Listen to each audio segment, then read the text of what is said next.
Hello नमस्कार बच्चों, स्वागत है आप सभी का बेसिक शिक्षा के इस ऑनलाइन लर्निंग प्लेटफॉर्म पर। मेरा नाम है डॉक्टर प्रतीक सिंह और मैं पिछले कई सालों से बच्चों को यूनिवर्सिटी एंट्रेंस एग्जामिनेशन में और नीट में गाइड करते आया हूँ। मेरे चेहरे पे इतनी मुस्कान इसलिए है क्योंकि अभी एक बहुत ही जो खुशी की बात यह है कि कई सालों बाद आपका CHS का फॉर्म फिर से आया हुआ है। CHS यानी कि सेंट्रल हिंदू स्कूल, जो कि बनारस हिंदू यूनिवर्सिटी से एफिलिएटेड है, उसका जो स्कूल एंट्रेंस टेस्ट होता है यानी कि उसका जो अपना एंट्रेंस टेस्ट होता है, उस एंट्रेंस टेस्ट का इस साल फिर से रजिस्ट्रेशन होने वाला है या मतलब फॉर्म आ चुका है और इस साल से फिर से स्कूल एंट्रेंस टेस्ट होगा। कोई लॉटरी सिस्टम नहीं, लेकिन एंट्रेंस टेस्ट होगा सिर्फ क्लास 9th और 11th के लिए।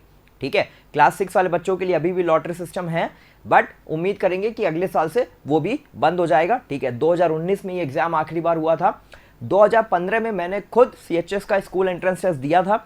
इस वीडियो में हम बात करेंगे कि किस तरह से स्कूल एंट्रेंस टेस्ट के इस फॉर्म को हमें फिलअप करना और किस तरह से हम फॉर्म को फिल करके एग्जाम को दे के CHS में एडमिशन ले सकते हैं।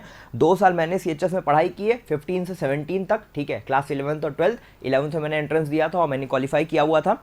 CHS ज्वाइन करने का सबसे बड़ा एडवांटेज जो ये होता है कि CHS का एलुमनाई नेटवर्क इतना बड़ा है। ठीक है, इनफैक्ट मेरे अपने मेडिकल कॉलेज में मेरे प्रोफेसर हैं, वो भी CHS से पढ़े हुए हैं, मैं खुद CHS से पढ़ा हुआ हूँ। तो एक ये जो नेटवर्क है ना कि आपको जो सीनियर्स हर जगह मिल जाएंगे। ठीक है, हर एक देश के मेडिकल कॉलेज में मिल जाएंगे, आप कहीं भी चले जाओ, किसी भी कोर्स में चले जाओ, तो वो कहीं ना कहीं एक एडवांटेज देता है आपको। ठीक है, आपको वो एक चीज़ जो है, एक रेप्यूटेड इंस्टीट्यूट से आप जब स्कूलिंग करते हो और उसके एलुमनाई नेटवर्क से ज्वाइन करते हो, तो आपको हर जगह उसका एक बेनिफिट मिलता है एक रेप्यूटेड इंस्टीट्यूट से पढ़ने का। और CHS की लेगेसी आज की नहीं है, CHS की लेगेसी बहुत पुरानी है। ठीक है, जो लोग इससे जुड़े हुए हैं इसके बारे में भली भांति जानते हैं और नाम ही काफ़ी है। ठीक है, जिसको बोलते हैं ना कि नाम ही काफ़ी। और CHS का स्कूल एंट्रेंस टेस्ट क्वालिफाई कर लेना खुद में बहुत बड़ी बात होती है। ठीक है, 70,000 80,000 फॉर्म गिरते थे मेरे टाइम पे, इतने फॉर्म भरे जाते थे और सीट्स होती थी आई वुड से 150-200 सीट्स होती थी। ठीक है, तो इस साल अभी आपने इन्फॉर्मेशन ब्रोशर देखा होगा, उसमें आपको पता चला होगा कि आपके रिस्पेक्टिव सब्जेक्ट में कितनी सीट्स हैं, रिस्पेक्टिव ब्रांच में या क्लास में कितनी सीट्स हैं जो आपको लेनी है। तो उन सबके बारे में आगे आगे वीडियो में हम डिटेल में बात करते रहेंगे। ठीक है, अभी जो चीज़ है, ठीक है, अभी आप किस तरह से फॉर्म भर सकते हो, फॉर्म को हम डिटेल में भर के देखेंगे जहाँ जहाँ आपके डाउट्स आएंगे। मेरा सबसे पहला रिक्वेस्ट आप सबसे है, अगर पेरेंट्स इस वीडियो को देख रहे हैं या बच्चे इस वीडियो को देख रहे हैं, तो साइबर कैफे जाके फॉर्म ना भरें, फॉर्म को आप खुद से भरने की आदत डालें। ठीक है, मेरा यही कहना है कि फॉर्म को आप खुद से भरने की आदत डालें। आज के टाइम में सबके पास स्मार्टफोन है। ठीक है, आप सब स्मार्टफोन अच्छे से चलाना जानते हो, तो अगर आप फॉर्म खुद से भरते हो तो आप अपना सारा कंट्रोल खुद के पास रखते हो। किसी साइबर कैफे वाले के पास चक्कर लगाना नहीं है, उसने कौन सा मोबाइल नंबर दिया है, आपने कौन सा मोबाइल नंबर दिया था। ठीक है, कोई इंपॉर्टेंट चीज़ है तो उसके मोबाइल पर आ रही है, उसकी जीमेल पर आ रही है, तो ऐसा नहीं करना है। फॉर्म खुद से भरना है, सारी इन्फॉर्मेशन खुद से करेक्टली भरनी है और कोई भी गलतियां नहीं करनी है, इसलिए इस वीडियो को बनाया जा रहा है। सबसे पहले आपको जाना है BHU ऑनलाइन। आप इस तरह से गूगल सर्च कर लो BHU ऑनलाइन। यहाँ पे देखो सबसे पहली वेबसाइट खुल गई है, इसको ओपन कर लेना है। ठीक है, तो ये BHU की ऑफिशियल वेबसाइट खुल गई है। अब आप नीचे आओगे, देखो यहाँ पे स्कूल एडमिशन 2023 दिखा रहा है। ठीक है, LKG के लिए, नर्सरी के लिए, क्लास 1 और क्लास 6 के लिए। तो ये लॉटरी सिस्टम के फॉर्म्स है। ठीक है, ये भी सेम तरीके से भरे जाएंगे। अगर आपको इसके फॉर्म भरने हैं तो आप वो भी भर सकते हो। बाकी यहाँ पे देखो स्कूल एंट्रेंस टेस्ट यानी कि ये कॉम्पिटिशन एंट्रेंस टेस्ट के लिए है 2023-24 के लिए, क्लास 9th के लिए, क्लास 11th के लिए। ठीक है, तो चलो लास्ट डेट कब है? 30 मार्च। ठीक है, 30 मार्च है लास्ट डेट फॉर्म भरने की। तो चलो क्लास 11th के लिए हम अप्लाई करते हैं, इसको खोलते हैं। ठीक है, तो देखो यहाँ पे देखो कुछ चीज़ें हैं जो आपको पहले से रख लेनी है अपने पास। ईमेल आईडी और mobile number, scan photo of the candidate, passport size और बाकी उसकी डिटेल्स मैं आपको बताऊंगा। स्कैन सिग्नेचर कैंडिडेट का और गार्जियन का, इन दोनों के बारे में आपको डिटेल में बताऊंगा। सबसे पहले आपको काम करना होगा कि आप पहली बार रजिस्ट्रेशन कर रहे हो तो आपको पहले खुद को रजिस्टर करना पड़ेगा। तो आप यहाँ पे जाओ, रजिस्टर योरसेल्फ। ठीक है, अब यहाँ पे देखो आपको ईमेल आईडी डाल देना है। तो चलो ईमेल आईडी मैं डाल देता हूँ। देखो बेटा, एक चीज़ का जो इशू आ रहा है यहाँ पे वो ये है कि यहाँ पे जो BHU का ये पोर्टल ही है @ ठीक है, और इस तरह के जो स्पेशल कैरेक्टर्स हैं उनको नहीं ले रहा है। ठीक है, तो अगर मैंने पासवर्ड सेट किया था सिंह प्रतीक @789, तो मैंने उसको सिंह प्रतीक 789 कर दिया। ठीक है, तो इस चीज़ का ध्यान देना कि @ इन तरह के स्पेशल कैरेक्टर्स को पासवर्ड में इंक्लूड नहीं कर रहा है, ये BHU के पोर्टल की प्रॉब्लम है। ठीक है, तो चलो जैसे ही मैंने किया, देखो यहाँ पे मेरी ईमेल आईडी आ गई, मेरा नाम आ गया, date of birth, sex male आ गया, father's name, mother's name, address और मोबाइल नंबर। ठीक है, अब अगर कुछ भी दिक्कत है तो मैं इसको चेंज कर सकता हूं या फिर मैं इसको कंफर्म करूंगा। सारी डिटेल सही है, चेक करके इसको कंफर्म कर दिया। कंफर्म करने के बाद अब जो मैंने ईमेल आईडी दी थी उस ईमेल आईडी पे मुझे एक मेल आया होगा। ठीक है, अब ये जो मेल है मेरे स्पैम फोल्डर में हो सकता है, जंक फोल्डर में हो सकता है, थ्रैश में हो सकता है, कहीं भी हो सकता है। तो मुझे अपने मेल को खोल के प्रॉपर्ली चेक करना है, वहां पे ओपन करके क्या करना है मैं बताता हूं। देखो यहाँ पे मैंने अपना ईमेल आईडी खोल लिया। ठीक है, तो देखो यहाँ पे पहले मुझे application activate your registration for BHU ऐसे स्कूल एंट्रेंस टेस्ट 2023, तो देखो यहाँ पे शो कर दिया है। ठीक है, नहीं होगा तो यहाँ पे देखो बगल में आपको कई फोल्डर्स दिख रहे होंगे, तो आप इनको खोल के चेक कर सकते हैं कि कहीं इन फोल्डर्स में तो नहीं गया है। यहाँ पे ऑलरेडी यहाँ पे देखो आया हुआ है। ठीक है, अब यहाँ पे देखो to dear Ravi, thank you for showing interest to admission in course of Banaras Hindu University school for the academic session 23-24। ठीक है, यहाँ पे देखो मेरी ईमेल आईडी दी हुई है, यहाँ पे पासवर्ड दिखा रहा है। ठीक है, एक्टिवेशन कोड दिखा रहा है कितना 391308। ठीक है, ये एक्टिवेशन कोड दिखा रहा है 391308। ठीक है, अब मुझे क्या करना है, ये जो लिंक दिया हुआ है इस पर मुझे क्लिक करना है। ठीक है, अब यहाँ पे एक्टिवेशन कोड डाल देना है 391308। ठीक है, अब मैं इसको सबमिट कर दिया। अब जैसे मैंने सबमिट किया, ठीक है, अब देखो मैं वापस से फर्स्ट पेज पे आ गया। इस फर्स्ट पेज आने के बाद अब मुझे करना है साइन इन। रजिस्टर मैंने कर दिया, मुझे करना होगा साइन इन। मैंने साइन इन किया, मुझे डालना है ईमेल आईडी। ठीक है, तो यहां मैंने अपना ईमेल आईडी और पासवर्ड डाल के साइन इन कर दिया।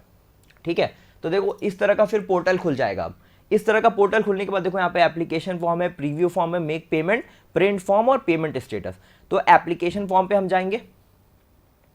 अब यहाँ पे मुझे कोर्स टाइप सेलेक्ट करना है, तो मैंने स्कूल सेलेक्ट किया। कोर्स नेम सेलेक्ट करना है, तो देखो 11th का फॉर्म भर रहे हैं हम, तो 11th मैथ्स, बायोलॉजी, आर्ट्स और कॉमर्स। ठीक है, इनमें से आप कुछ भी सेलेक्ट कर सकते हो। चलो मैंने बायोलॉजी सेलेक्ट किया। ठीक है, अब मैं चेक एलिजिबिलिटी, मैं एलिजिबिलिटी चेक करूंगा कि जनरल या ओबीसी कैंडिडेट्स के लिए 18 ईयर्स मैक्सिमम एज है, मिनिमम नहीं है, ये मैक्सिमम है कि फॉर्म अप्लाई करते समय मैक्सिमम 18 साल के अगर है, उससे ज़्यादा है तो फॉर्म अप्लाई नहीं कर सकते। ठीक है, चलो मैंने इसको कंफर्म कर दिया। और SC ST के लिए भी सेम है। ठीक है, कंफर्म करके मैंने ऐड कोर्स कर दिया। ठीक है, अब देखो यहाँ पे मेरा जेंडर दिखा रहा है मेल। ठीक है, तो CHBS के लिए अप्लाई होगा। CHS में क्या होता है कि बॉयज स्कूल और गर्ल्स स्कूल दोनों अलग अलग है। Central Hindu boys school boys के लिए है, central Hindu girls school girls के लिए। ठीक है, कोएड की फैसिलिटी नहीं है। तो मेल CHGS के लिए, CHBS के लिए कैटेगरी चलो मैंने जनरल सेलेक्ट कर दी। ठीक है, do you claim reservation in EWS quota है तो यस करना है, नहीं तो नो। चलो मैं यस कर देता हूं। ठीक है, NCC certificate, NCC certificate 3 certificate होते हैं A B C, तो अगर उसमें से कोई भी है तो आप इसको सेलेक्ट अगर करते हो तो याद रखना NCC सर्टिफिकेट अगर आप इसको यस ऑप्ट करते हो तो आपको A B या C जो भी सर्टिफिकेट होगा, आपने जो भी सर्टिफिकेट आपके पास होगा, आपको उसको काउंसलिंग के टाइम पे ले जाना होगा। इन सर्टिफिकेट्स की वजह से आपको क्या फायदा मिलता है, आपके मार्क्स इंक्रीज हो जाते हैं। ठीक है, चलो 100 में से अगर मान लो आपने 70 मार्क्स स्कोर किए थे, NCC सर्टिफिकेट्स के 2 मार्क्स अलग से मिल जाते हैं, तो 70 + 2 72 मार्क्स हो जाएंगे आपके काउंसलिंग के टाइम पे। ठीक है, वो ओरिजिनल डॉक्यूमेंट दिखाने के बाद होता है। चलो मेरे पास नहीं है, मैंने नो कर दिया। अगर आपके पास है तो आपको उसको जरूर करना है। BHU एम्प्लॉय वार्ड, अगर आप एम्प्लॉय वार्ड हो, ठीक है, आपके फादर या मदर में से कोई भी अगर BHU में वर्किंग है, ठीक है, तो किसके परमानेंट एम्प्लॉय हो, ठीक है, या फिर IIT BHU के एम्प्लॉय हैं या कॉन्ट्रेक्चुअल एम्प्लॉयज हैं। पहले क्या होता था बेटा कि कॉन्ट्रेक्चुअल एम्प्लॉयज को कोटा नहीं मिलता था, लेकिन 2020 से, ठीक है, 2020 से कॉन्ट्रेक्चुअल एम्प्लॉयज को भी BHU में कोटा मिलने लगा, उनके बच्चों को भी BHU में कोटा मिलने लगा। चलो मैं यहाँ पे नो सेलेक्ट करता हूँ। ठीक है, are you physically challenge, PH quota से अगर हो, ठीक है, यस नो, चलो नो कर दिया। ठीक है, अब देखो फिर से कैंडिडेट नेम आ गया, father's name, mother's name, date of birth. ठीक है, देखो यहाँ मेरी एज कैलकुलेट करके दिखा दिया 16 ईयर 4 मंथ्स और 22 डेज। 18 साल से कम है तो मैं एलिजिबल हूँ। ठीक है, अब देखो यहाँ पे परमानेंट एड्रेस है, एड्रेस डालना है, चलो ठीक है डाल दिया। ठीक है, स्टेट सेलेक्ट करना है, तो मैंने सेलेक्ट किया उत्तर प्रदेश। ठीक है, लैंडलाइन नंबर कंपलसरी नहीं है, देखो जहां जहां पे स्टार मार्क है वो कंपलसरी है, जहां पे स्टार मार्क नहीं है वो कंपलसरी नहीं है। ठीक है, डिस्ट्रिक्ट मैं डाल देता हूं वाराणसी। ठीक है, पिन कोड, ठीक है 221010। मोबाइल नंबर वही मोबाइल नंबर डालो जो आपने स्टार्टिंग में डाला था, तो आपके लिए बेटर होगा। ठीक है, चलो मैं मोबाइल नंबर एंटर कर देता हूं।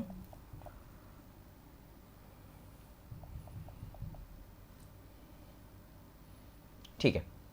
अब देखो कम्युनिकेशन एड्रेस क्या होगा, एक तो आपने परमानेंट एड्रेस दिया, अभी कम्युनिकेशन आपको उसी एड्रेस पे चाहिए, मतलब कुछ मेल आना होगा, कुछ भी चिट्ठी उट्ठी आनी होगी तो आपको कहां पे चाहिए, अगर उसी एड्रेस पे चाहिए तो यहां पे आप सिर्फ टिक कर दो, ठीक है। अगर आपको किसी और एड्रेस पे चाहिए, मतलब आपका परमानेंट एड्रेस कहीं पे और है और कभी अभी आप प्रेजेंटली कहीं और पे रह रहे हो, तो जहां पे आपको चाहिए अपना लेटर वगैरह तो आप इसको टिक कर दोगे वहां पे। चलो मैंने सेम कर दिया, अब मैंने इसको कर दिया सेव, ठीक है, सेव एड्रेस को, चलो ठीक है, ये तो गूगल का है, ठीक है। अब देखो यहां पे हम आगे मोस्ट इंपॉर्टेंट स्टेप पे, जहां पे हमें फोटो और सिग्नेचर अपलोड करनी है, फोटोग्राफ आपकी और सिग्नेचर आपकी और आपके पेरेंट की, ठीक है, 2 सिग्नेचर और 1 फोटो अपलोड करना है। यहीं पे बच्चे गलतियां करते हैं, डिटेल्स तो आप लोग चलो भर लोगे अपने से, ठीक है। तो यहां पे देखो किन चीजों का ध्यान देना है मैं आपको बताता हूं। देखो बेटा आप सबसे पहले चले जाओ, ठीक है, डिजिटल स्टूडियो चले जाओ, जहां पे फोटोज वगैरह खींची जाती हैं, आप स्टूडियो चले गए, वहां पे आप अपनी फोटो निकलवा लो, ठीक है, पासपोर्ट साइज फोटो निकलवा लो, ठीक है। कितना आपको चाहिए, 4.5 सेंटीमीटर उसकी हाइट चाहिए, 3.5 सेंटीमीटर उसकी विड्थ चाहिए, ठीक है। आप 16 या 8 फोटोज अपने हिसाब से निकलवा लो, ठीक है। फोटो निकलवाने के बाद आप उनको बोलो कि मुझे ये फोटो मेरे ईमेल पे भी सेंड कर दो 100 KB के अंदर बना के, ठीक है, कि मुझे हार्ड कॉपी तो दे ही रहे हो, सॉफ्ट कॉपी मुझे ईमेल कर दो और 100 KB के अंदर उसका साइज रखना, ठीक है। वो आपको कर देगा, वहीं पर उससे ब्लैंक पेपर लेके आप अपना साइन करोगे एक पेपर पे, ठीक है, और अपने पेरेंट का साइन करवाओगे और उसको स्कैन करने के लिए बोल के उसको भी अपने ईमेल पे मंगवा लोगे।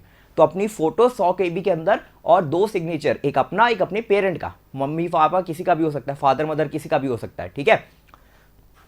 देखो यहाँ पे पेरेंट्स या गार्जियन सिग्नेचर लिखा हुआ है, ठीक है, तो अगर आपके साथ कोई आपके भैया वगैरह हैं तो आप उनका भी सिग्नेचर करवा सकते हो, गार्जियन का भी करवा सकते हो, ठीक है, कोई अंकल आंटी है उनका भी करवा सकते हो, कोई दिक्कत नहीं है, इसमें कोई इशू नहीं है, ठीक है। तो ये 3 चीज आप अपने ईमेल पे मंगवा लोगे, ठीक है। अब उसके बाद आपके फोन में आ जाएगा, ईमेल में आ गया, आप उसको डाउनलोड कर लो। अब इसके बाद यहाँ पे चूज फाइल किया, ठीक है, और डाउनलोड्स में आ गए, चलो इस मोटे बालक की फोटो अपलोड कर देते हैं, क्यूट लग रहा है, ठीक है, चलो इसको अपलोड फोटो किया, ठीक, ये आ गई फोटो। अब मैंने यहाँ पे फिर से चूज फाइल किया, यहाँ पे मुझे चाहिए कैंडिडेट का सिग्नेचर, ठीक है, तो रवि सिंह, ठीक है, चलो ओपन करके मैंने अपलोड सिग्नेचर किया और फिर मैंने यहाँ पे चूज फाइल किया और यहाँ पे मुझे गार्जियन की फ़ोटो चाहिए, ठीक है।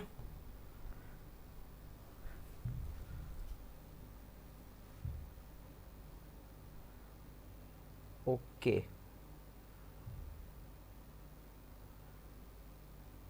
ठीक है, तो यहाँ पे देखो फोटो अपलोड हो गई, कैंडिडेट का सिग्नेचर और यहाँ पे गार्जियन का सिग्नेचर, तीनों चीज़ें यहाँ पे अपलोड हो गई हैं, ठीक है। अब क्या करना है, नीचे आना है, मुझे यहाँ पे करना है सेव एंड कंटिन्यू। मैंने किया सेव एंड कंटिन्यू। अब देखो फोटो के साथ सारी चीज़ें यहाँ पे आ गई, ठीक है। जो आपका पूरा एप्लीकेशन फॉर्म है, ठीक है, सारी डिटेल्स आप यहाँ पे देख पा रहे हो।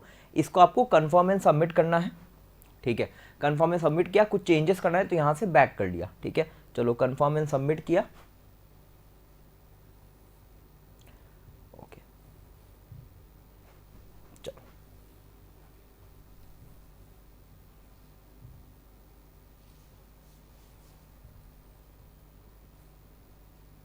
सेव एंड कंटिन्यू और इसको मैंने किया कन्फर्म एंड सबमिट, ठीक है। अब मुझे क्या करना है, अब मुझे फीस जो है उसको भरनी है, ठीक है, ठीक है। देखो यहाँ पे लिखा हो you will not be able to make any change after confirmation of submission, ठीक है। तो यहाँ पे कन्फर्म एंड सबमिट किया, ठीक है। थोड़ा वेबसाइट का इशू लग रहा है यहाँ पे, ठीक है। यहाँ अच्छा देखो, यहाँ पे देखो आपको करना है आई कन्फर्म द अबव और उसके बाद फिर करना है कन्फर्म एंड सबमिट, ठीक है। अब बैक टू माई एप्लीकेशन पे आप गए, यहाँ पे देखो आपको ऑप्शन आ रहा है मेक पेमेंट, ठीक है। तो यहाँ पे मैंने मेक पेमेंट किया। अच्छा एक चीज़ और मैं आपको बताना चाहता हूँ, बैक जाओ एक बार, ठीक है। यहाँ पे देखो, जैसे मान लो किसी बच्चे ने बायोलॉजी के लिए अप्लाई किया है क्लास 11th के लिए, ठीक है, इसके साथ साथ तो क्लास 11th का मैथमेटिक्स में भी देना चाहता है, ठीक है। आप साइंस स्ट्रीम से हो, मान लो 10th तक आपने पढ़ाई किया, आपको CHS ही लेना है, ठीक है, चाहे बायो से मिले चाहे मैथ्स से मिले, या कुछ ऐसे बच्चे भी होते हैं जो आर्ट्स या कॉमर्स उनको, ठीक है। तो आप यहीं पे, ठीक है, क्या कर सकते हो, एडिट या व्यू करके यहाँ पे आप और ऐड कर सकते हो, ठीक है। यहाँ पे अपना कोर्स टाइप सेलेक्ट करके फिर यहाँ पे कोर्स टाइप स्कूल, ठीक है, और यहाँ पे आप फर्दर आर्ट्स, देखो मैंने बायोलॉजी ऑलरेडी सेलेक्ट कर लिया था, मैथ सेलेक्ट करने का ऑप्शन, आर्ट्स और कॉमर्स सेलेक्ट करने का ऑप्शन मेरे पास अभी भी बचा हुआ है, ठीक है। तो वो मैं आगे भी कर सकता हूँ, ठीक है। मतलब मल्टीपल फॉर्म्स एक ही फॉर्म में मैं कर सकता हूँ, ठीक है। तो यहाँ पे देखो एक बार फिर से आ गया। अब देखो यहाँ पे रेट्स आ गया, ठीक है। 750 रुपये जनरल और ओबीसी के लिए, और एससी और एसटी कैंडिडेट्स के लिए 500 रुपीज़, ठीक है। अब यहाँ पे mode of payment credit card, debit card या नेट बैंकिंग। देखो यूपीआई का ऑप्शन यहाँ पे नहीं है, ठीक है। क्रेडिट कार्ड है, डेबिट कार्ड है और नेट बैंकिंग है। तो यहाँ पे देखो परेशान नहीं होना, यूपीआई का ऑप्शन नहीं है तो कोई बात नहीं, ठीक है। जो आपका नॉर्मल एटीएम कार्ड होता है, डेबिट कार्ड, ठीक है, जिससे आप पैसे विड्रॉ करते हो, नॉर्मल एटीएम कार्ड। देखो क्रेडिट कार्ड सबके पास नहीं होता, लेकिन debit card most of the लोगों के पास होता है। तो आप यहाँ पे डेबिट कार्ड सेलेक्ट करके कंटिन्यू फॉर ऑनलाइन पेमेंट में जाओगे, ठीक है। और ठीक है, यहाँ पे मैंने सेलेक्ट किया debit card, continue for online payment, ठीक है। एक सेकेंड, ये देखो यहाँ पे सेलेक्ट टू पे पे सेलेक्ट किया, ठीक है। और यहाँ पे गए डेबिट कार्ड पे और कंटिन्यू फॉर ऑनलाइन पेमेंट किया। अब देखो यहाँ पे आ गया, ठीक है।